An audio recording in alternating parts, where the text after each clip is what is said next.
Good afternoon, everyone, and welcome. I can already sense, once I walked in here, the great energy in the room, and I'm really excited about today and about honoring our champs of change. My name is Kalisha DeSuze. I'm a policy advisor to the White House Council on Women and Girls, where I lead a lot of our work around advancing equity for women and girls of color and marginalized women and girls.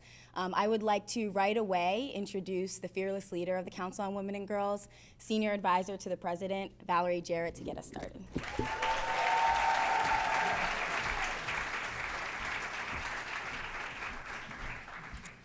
Well, good afternoon. Welcome to the White House.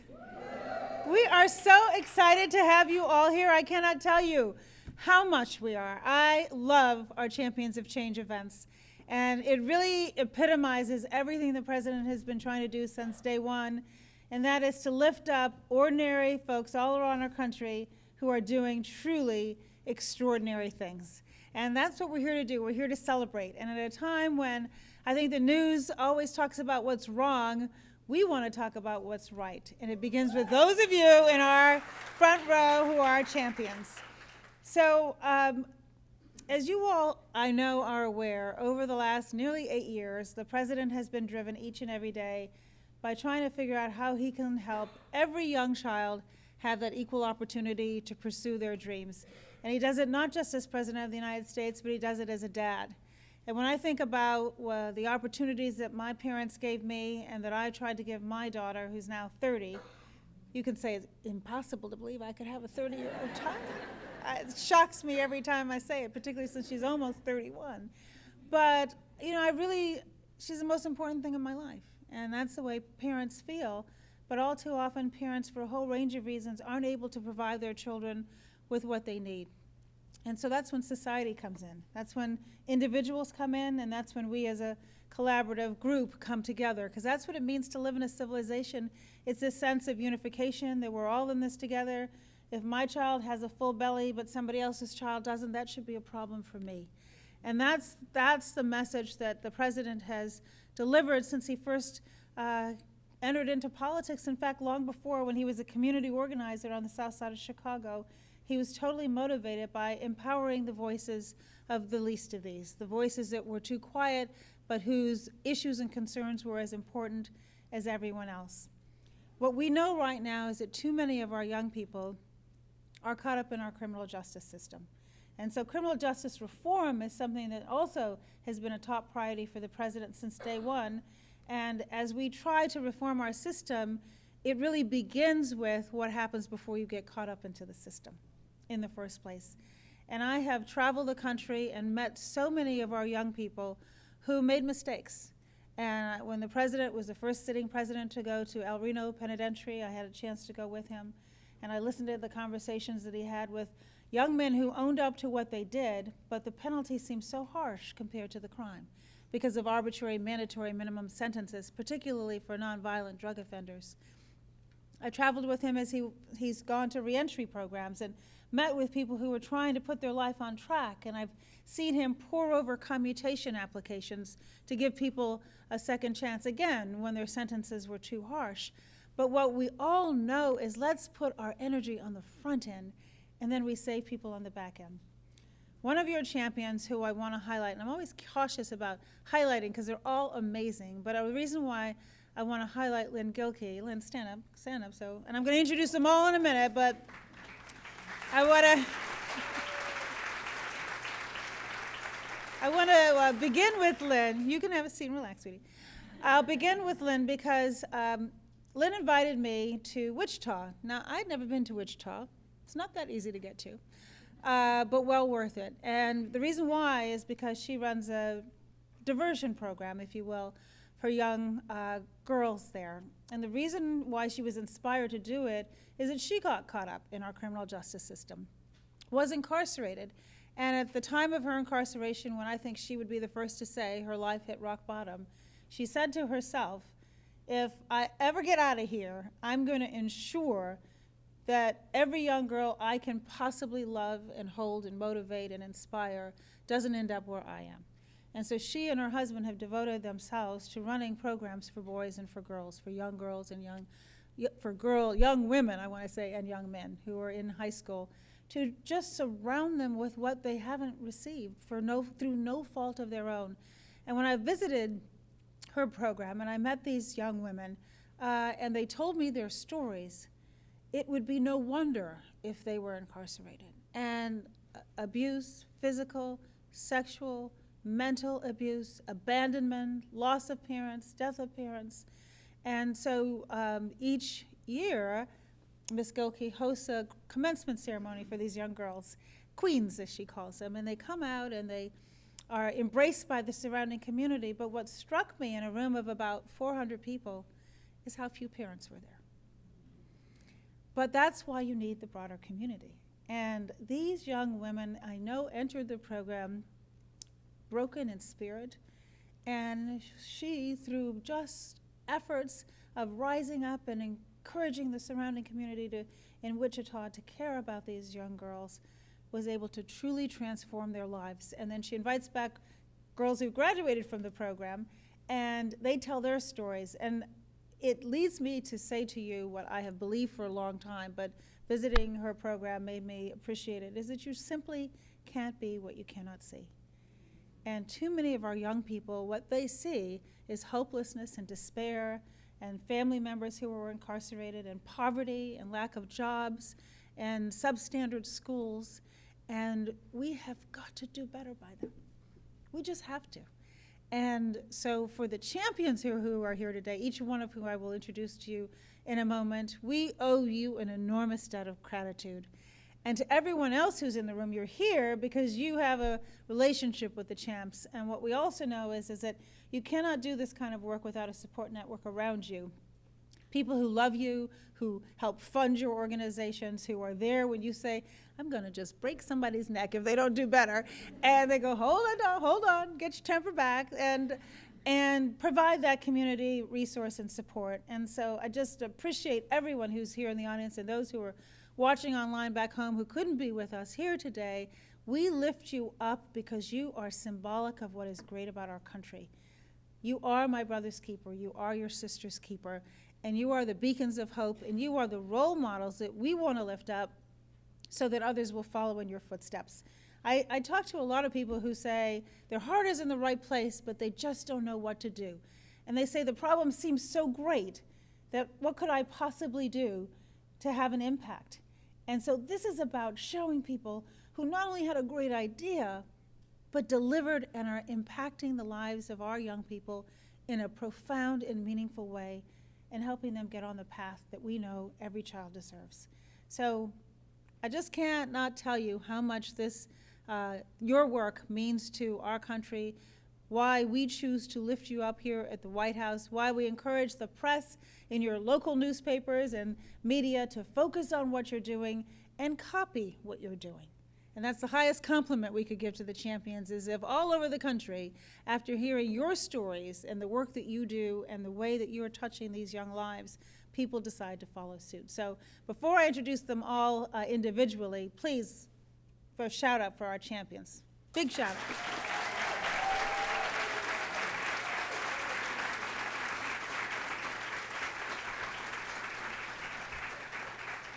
Whew, you're just the best.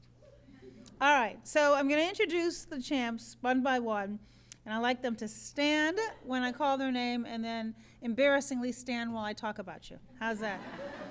So Annie Delgado from California. Where are you, Annie?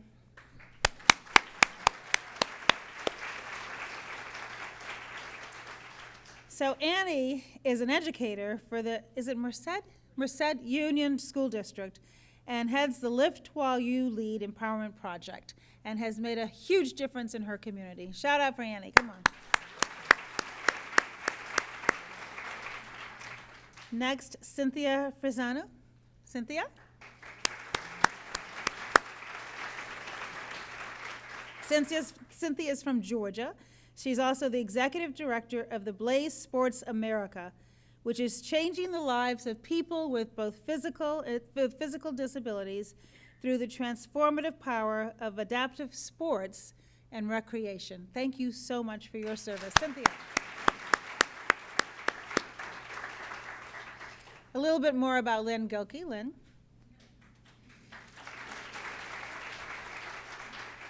As I mentioned, Lynn is from Wichita, Kansas, and I've had the pleasure of getting to know her.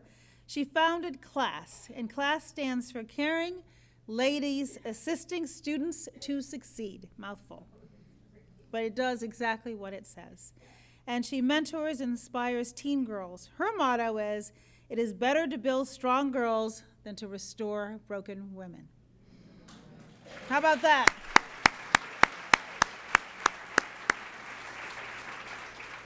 Thank you, Lynn. Next, we have Sharon Lynn.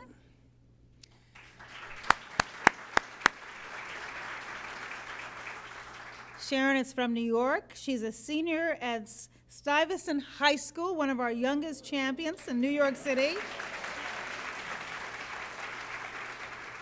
She's the founder and executive director of Stew Hacks and Bits Bit, now that's a mouthful, House, and has delivered empowerment programs over the past 12 years, could that be right?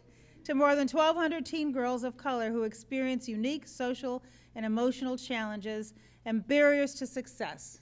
Thank you so much. No, that was not right, because you couldn't possibly have done it for 12 years. I should have turned the page over. Let me restate that. And you were polite not to correct me. All right, so the name of your entity is right. She seeks to increase access to computer science for marginalized and minority girls across the city, so thank you so much.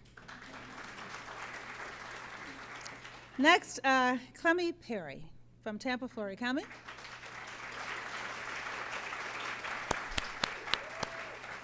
Clemmy serves as executive director and founder for the not-for-profit program Women of Color Golf and Girls Teen on the Green Tee. Woo! From Tampa Bay. Wow. The missions are simple, although the title is long, to get girls and women of color interested in the game of golf. So thank you, Clemmy. Next, Maya Nussbaum. Maya? Maya has grown Girls Right Now over the last 19 years from a loose association of women writers into a dynamic, volunteer-powered community and a not-for-profit after-school program that focuses on giving girls a voice through writing. Thank you so much, Maya. Angela Patton.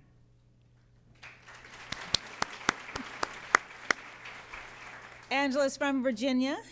She's also the CEO of Girls for Change, which seeks to address the unique challenges facing Black girls through after-school and summer enrichment and leadership programs focused on social change that inspire and support Black girls to achieve their dreams. Thank you so much, Angela. Next, Cheryl Ann Waddleton.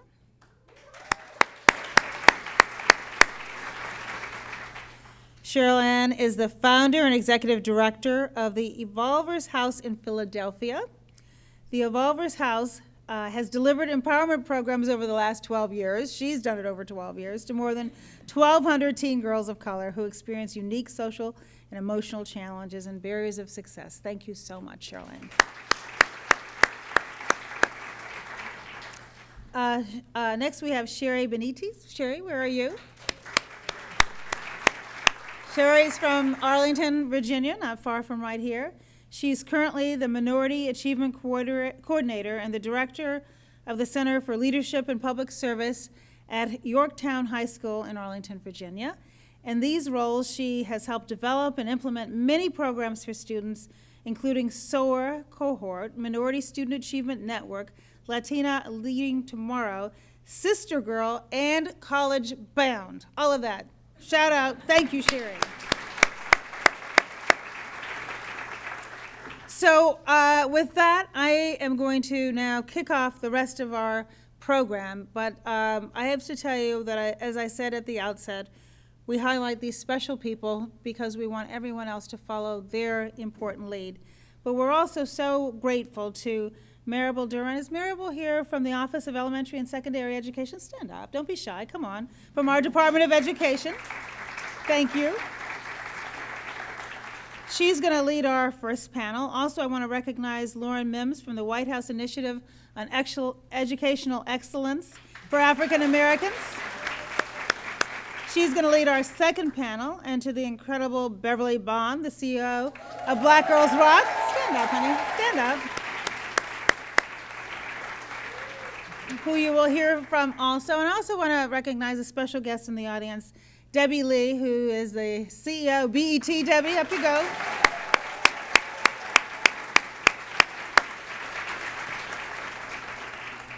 You all make us so proud. This is one of the last Champions of Change events that we're going to do here at the White House before the president leaves office. But I know, too soon, I know, that's how I feel, believe me, don't get me crying. But I will say that although it's always hard to say, to see one chapter of one's life come to an end, I think that over the last nearly 8 years, the fact that we have been able to highlight so many extraordinary accomplishments by ordinary people becomes an important part, not of his legacy, but of the important opportunity that lies ahead. And so we ask that you honor our time here by remembering it was never about yes, I can, it was always about yes, we can. And boy, you have been able to do so very much. Thank you, everybody. Congratulations.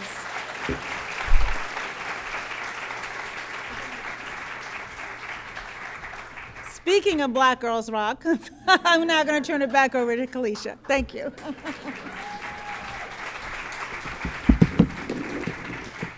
So it's my pleasure to welcome up one of my dear colleagues across the time that I've been here at the White House. She has been over at the Department of Education first with the White House Initiative on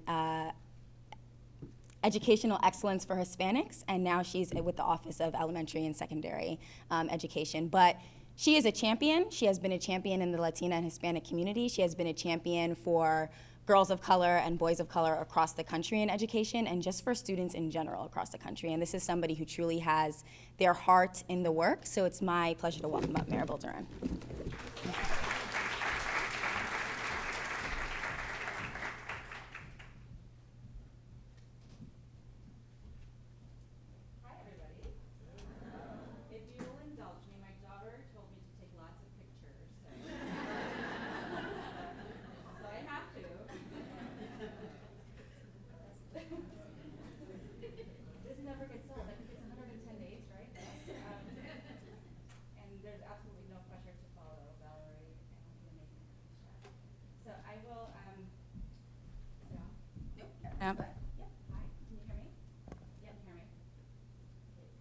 There you go. Hi, can you hear me? Yeah. Great. I don't have to repeat any of that, right? No. So do I just call them up? Yes. Do they come up? Great. Okay. So we first have Maya from New York. Come on up. Sharon, who I met earlier, come on up from New York as well. And then I have Clemmy, the amazing Clemmy. And finally, Cynthia. Great. Before I get started, I just want to quickly thank Valerie, Kalisha, Jordan, Kimberlyn, who's in the audience as well, and the entire council just for the amazing leadership and steadfast advocacy across the board on behalf of so many of the women and girls around the country, in particular the girls of color and girls of underserved communities. They have been amazing advocates for us. It's an honor to facilitate this morning's conversation with some amazing visionaries. As you may have read and learned, these women are true examples of courage, opportunity, and what makes this country great. Our featured champions have not stood at the sidelines. They have either lived through or seen firsthand the inequities that exist and can attest to the obstacles facing marginalized girls, including girls of color. From providing access to STEM courses to empowering young girls through sports and recreation, they have impacted hundreds, if not thousands, of young kids. So thank you, Cynthia, Clemmy, Sharon, and Maya. So let's start with learning a little bit more about you.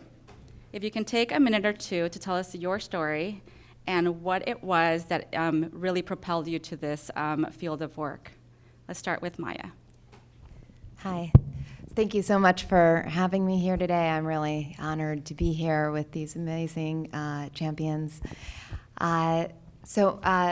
I started Girls Right Now almost 20 years ago when I was just finishing up college and not much older than the girls that we serve.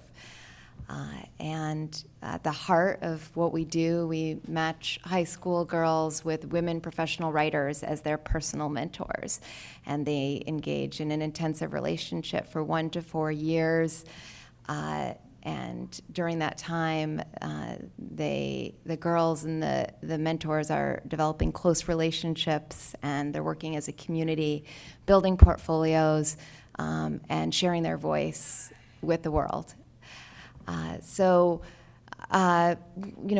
Girls Right Now got started, that time in my life was very fresh for me. Around 9th or 10th grade, girls start to get really creatively and intellectually aware. And Girls Right Now is all about matching them with opportunities that give them a space to share their voice, to take creative risks, to see women role models that embody who they can become, and to show them how amazing they already are.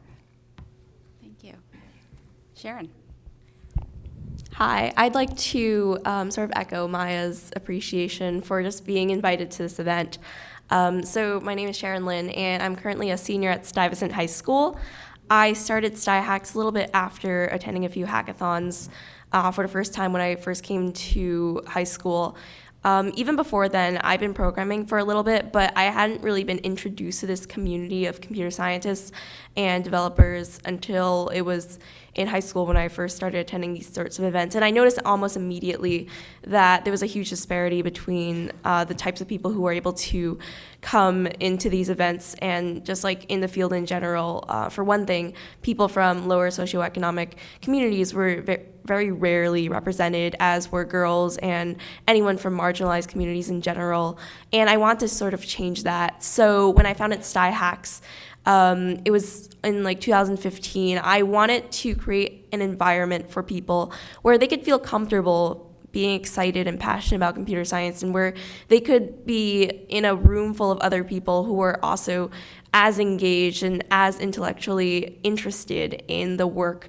And as a result, StyHacks was able to attract students from so many different backgrounds, whether they were in middle school and high school, whether they were girls or boys from lower socioeconomic backgrounds or higher socioeconomic backgrounds, whether they had experience or didn't have experience. That was the main goal, and I'm really proud to say that we're still continuing on. We're hosting hackathons this year. We're encouraging new people to join the organization. We're building communities. And on a similar vein, Bit by Bit Camp has been started not too long ago, and its main goal is also to provide mentorship opportunities to middle school girls, to match them with people who have gone through similar changes, similar challenges, and to provide them guidance in computer science, in developing projects in their careers, and even their academic paths as they continue to grow. So thank you. Thank you.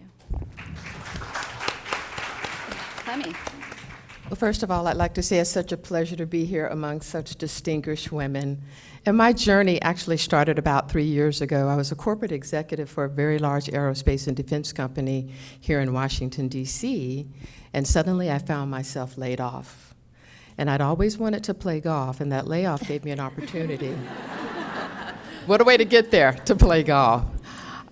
We were traveling to do contract work, and we found a set of golf clubs on a trash pile. And about a year later, I took lessons from a golf pro, and I realized I loved it. And I took my severance package, and I decided that I would help other women and girls get to the golf course because I didn't see any women that looked like myself. A very dear friend of mine, Dr. Michael Cooper, who's the former director of diversity in golf, shared with me some glaring statistics, where there are about 24 million people that play golf and only 4% are minorities. Less than 1% are women in color. So with that, we started Women of Color Golf and our mentoring program, Girls on the Green Tee.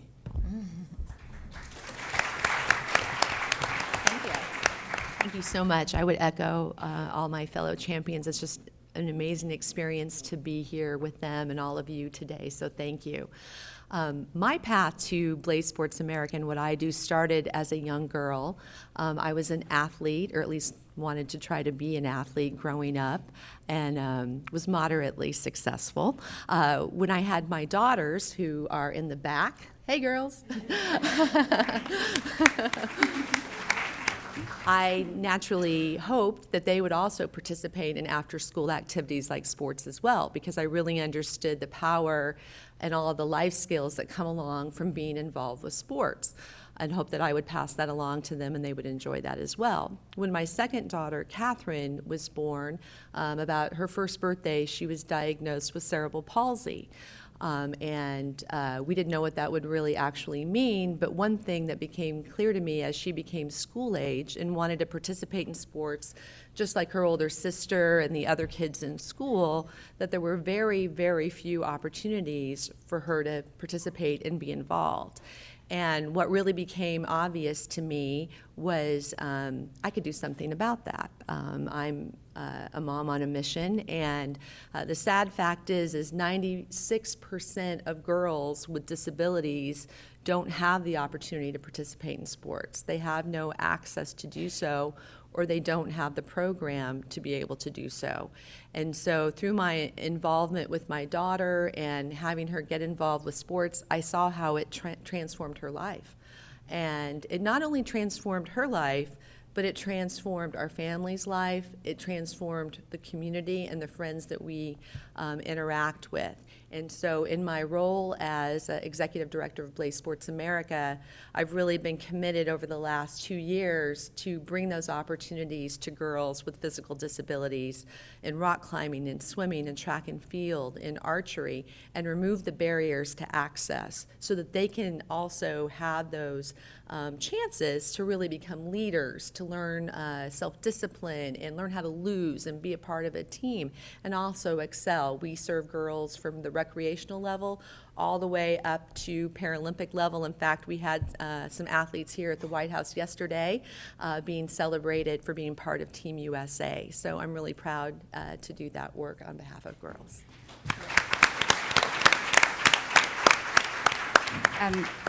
So Clemmy, talk about, taking lemons and making lemonade. Seriously.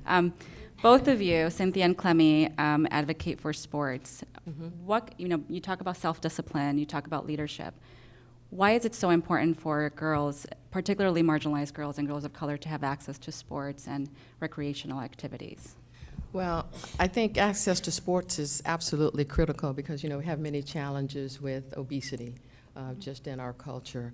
I too was an athlete, basketball, swimming. I was an NFL cheerleader for the Miami Dolphins and the Tampa Bay Buccaneers, so I could see what the value, the value of what sports brought to my own personal life in terms of growth, leadership, teamwork, and respect.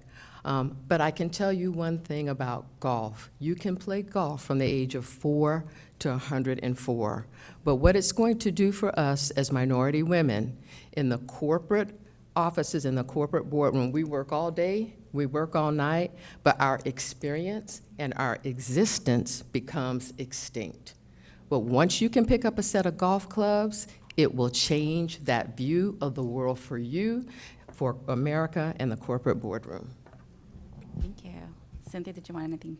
Well, I think that was excellent and very well put. I think what I see with the girls that I serve that have physical disabilities, it breaks my heart often because they're usually left on the sidelines. They're invisible. They're not included. And so I think that sports give them an avenue to be able to make friends. It eliminates the social isolation that exists. It makes them visible and be seen again. It also gives them a great sense of empowerment. And it doesn't matter if they happen to be necessarily good at the sport. It's just as long as they're getting out there and they're getting involved, they're getting healthy, and they're becoming physically active, because that will stay with them for life, whether they have a disability or not. But we really see the self-confidence really impact these girls and change them. Thank you. I just enrolled my 5-year-old daughter in basketball, so this is really just really inspiring to hear. Sharon, I told you in the room that I felt like a serious underachiever when I met you and I read your story. Seriously, you got started on your journey at a very young age. You're very young now. Why is it important for, similarly marginalized girls and girls of color to have access to STEM? I think one of the most prominent things I've noticed in STEM is that from a young age, it's more equalized in terms of like girls and boys are both interested in STEM. You can pretty much tell that stepping into any like elementary school classroom. And it's only when they grow up and they start being exposed to the media and they start being exposed to these stereotypes that exist in corporate workspaces and in the field. And it doesn't really matter which part of the field you go into, it's just almost ubiquitous. When you start seeing that, it's almost heartbreaking because as someone who is part of that entire minority of like girls of color in computer science, I can see this happening from the ground up, and I wanted to sort of steer that in a different way.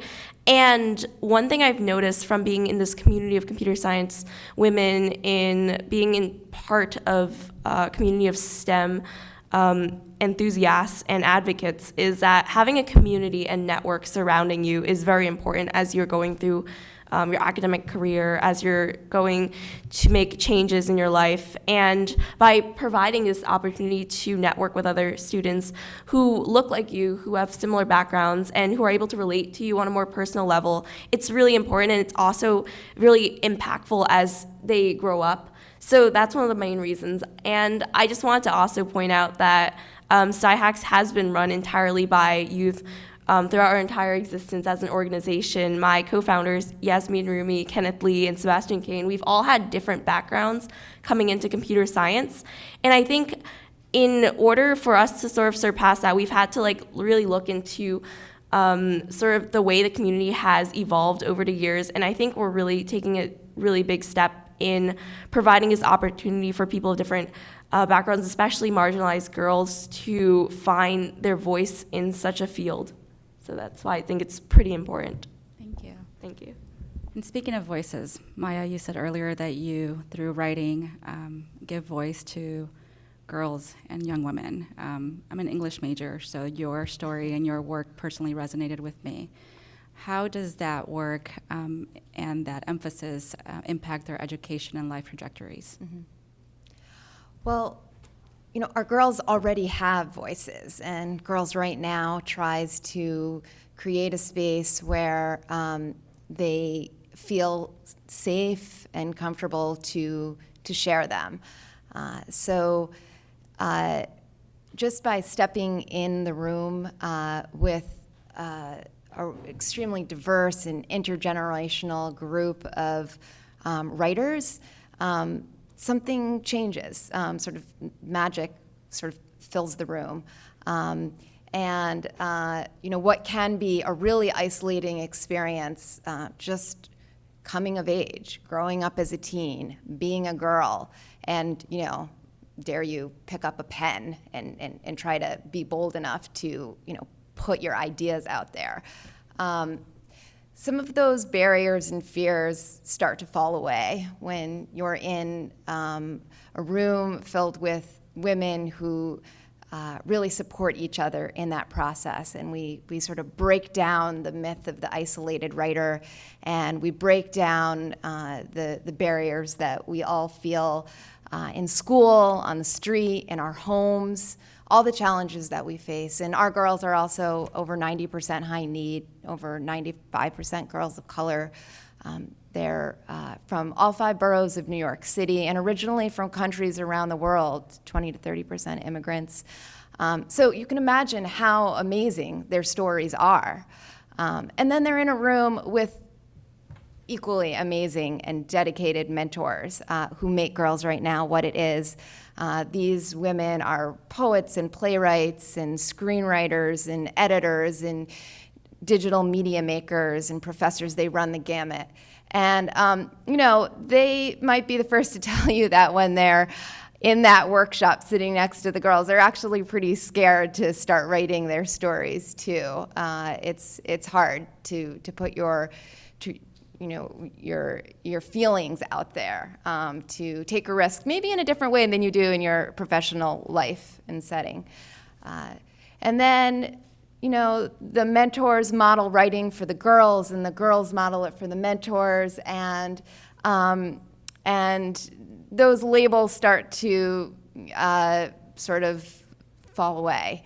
And then during their time in the program, the girls start drafting pieces of all different kinds of genres, and they start in their journal, but they also play around with computer and multimedia, and we break down those barriers too, because today writing is everything. It takes all different forms. So they're building these portfolios that reflect that online, analog, and then they're publishing. They're seeing their name in print, most for the first time.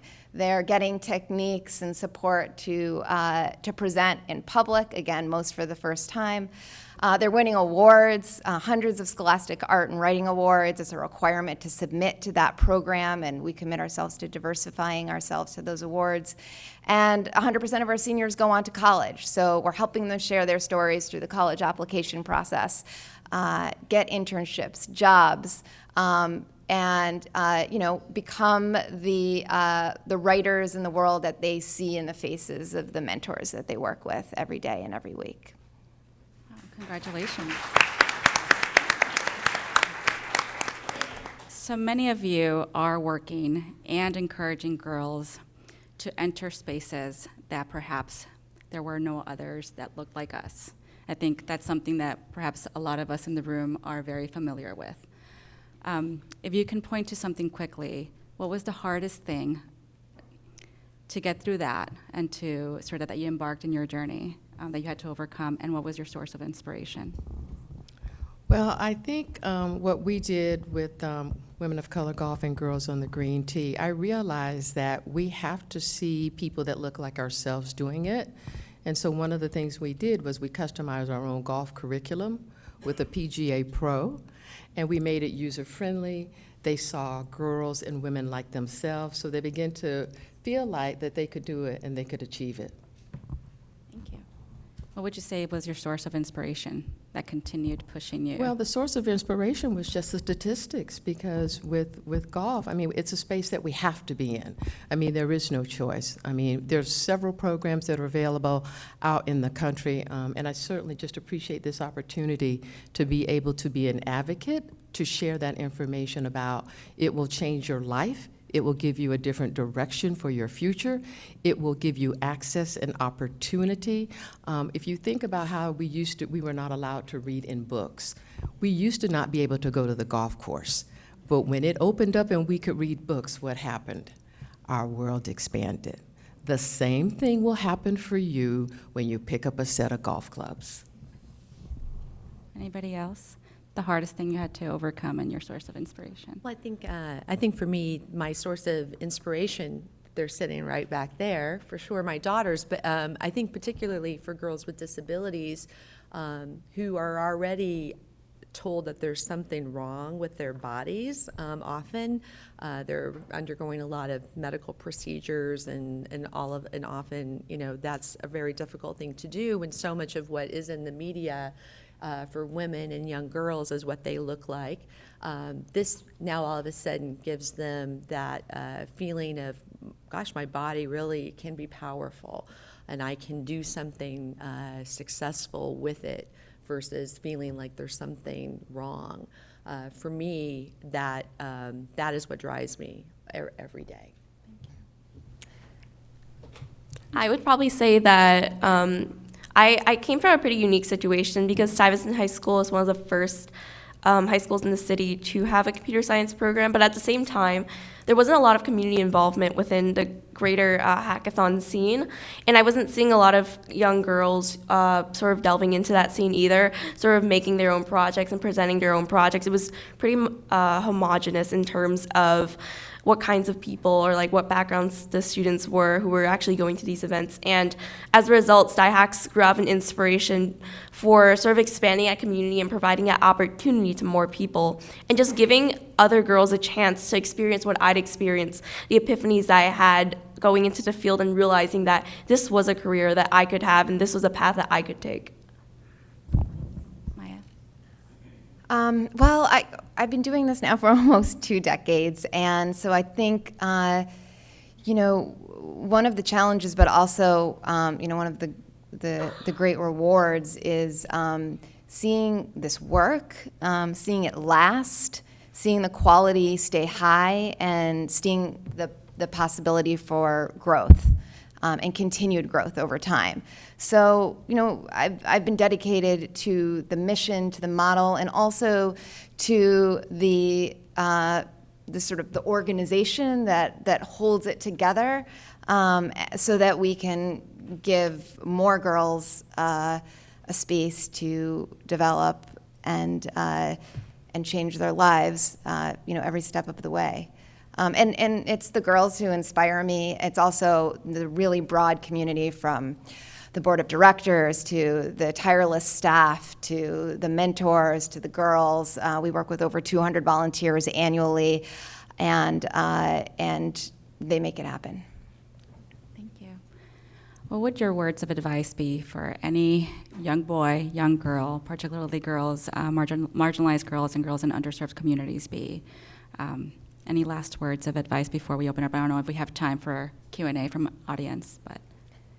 Advice for the population that we serve? Yep. I think it's look for the need. Where do you see need? Where do you see gaps? Where do you see cracks? And do you think you could fill it? Do you have something to give to help? And maybe only you can do it. And certainly only you can do it in your way. And you owe it to yourself and the people around you to try and to get their help, to help contribute your services in the best possible way. And, in that process, you'll find what you're passionate about. And you'll continue on your journey, and the world will be better for it. I would probably say look for opportunities to inspire change and to inspire others, because oftentimes we sort of settle into our roles in our communities and we don't really look back on what got us here and the people that have brought us here. And as a result, we don't really get the idea of like what we can do to help others get to the same place we've gotten to. So definitely look for opportunities, look for things you can do to change either your greater community or even just like your local community. Look for people who need inspiration and go out and lend a hand to them. And so my words of wisdom would be just look for ways to opportunity to serve someone else, maybe that is less fortunate than yourself. And don't be afraid to try. I'd never picked up a set of gloves. I'm not a golf professional, but I wasn't afraid to try to make a change to improve the lives for the girls that were behind me.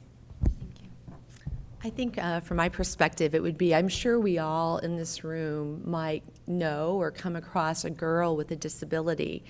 Ask them what sport they do. It's really amazing when they'll look around because they're like, are you talking to me? Because they don't think, many of them think of themselves as doing sports or an athlete. So encourage them wherever you live, whatever community you're in, to get involved with sports and get physically active. No matter what their ability level or their physical challenge, there is a physical sport or activity that they can do. Thank you so much. Big round of applause.